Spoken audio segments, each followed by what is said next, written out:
የማቴዎስ ወንጌል ምዕራፍ 28 በሰንበትም መጨረሻ መጀመሪያው ቀን ሲነጋ መግደላዊት ማርያምና ሁለተኛይቱ ማርያም መቃብሩን ሊያዩ መጡ። እነሆም የጌታ መልአክ ከሰማይ ስለወረደ ታላቅ የምድር መናወጥ ሆነ። ቀርቦም ድንጋዩን አንከባሎ በላዩ ተቀመጠ። መልኩም እንደ መብረቅ፣ ልብሱም እንደ በረዶ ነጭ ነበረ። ጠባቆቹም እርሱን ከመፍራት የተነሳ ተናወጡ፣ እንደ ሞቱም ሆኑ። መልአኩም መልሶ ሴቶቹን አላቸው፣ እናንተ ሳትፍሩ የተሰቀለውን ኢየሱስን እንድትሹ አውቃለሁና፣ እንደ ተናገረ ተነስቷልና በዚህ የለም። የተኛበትን ስፍራ ኑና እዩ።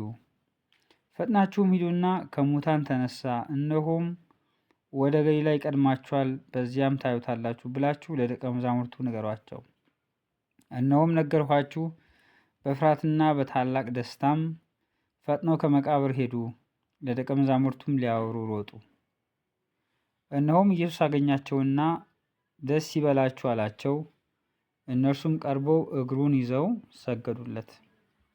በዚያን ጊዜ ኢየሱስ አትፍሩ፣ ሄዳችሁ ወደ ገሊላ እንዲሄዱ ለወንድሞቼ ተናገሩ፣ በዚያም ያዩኛል አላቸው። ሲሄዱም ሳሉ እነሆ ከጠባቆቹ አንዳንድ ወደ ከተማ መጥተው የሆነውን ሁሉ ለካህናት አለቆች አወሩ። ከሽማግሎች ጋርም ተሰብስበው ተማከሩና ለጭፍሮች ብዙ ገንዘብ ሰጥተዋቸው፣ እኛ ተኝተን ሳለን ደቀ መዛሙርቱ በሌሊት መጥተው ሰረቁት በሉ። ይህም በገዢው ዘንድ የተሰማ እንደሆነ እኛ እናስረዳዋለን፣ እናንተም ያለ ስጋት እንድትሆኑ እናደርጋለን አሏቸው። እነርሱም ገንዘቡን ተቀብለው እንዳስተማሯቸው አደረጉ። ይህም ነገር በአይሁድ ዘንድ እስከ ዛሬ ድረስ ሲወራ ይኖራል። 11 ደቀ መዛሙርት ግን ኢየሱስ ወዳዘዛቸው ተራራ ወደ ገሊላ ሄዱ። ባዩትም ጊዜ ሰገዱለት፣ የተጠራጠሩ ግን ነበሩ። ኢየሱስም ቀረበና እንዲህ ብሎ ተናገራቸው።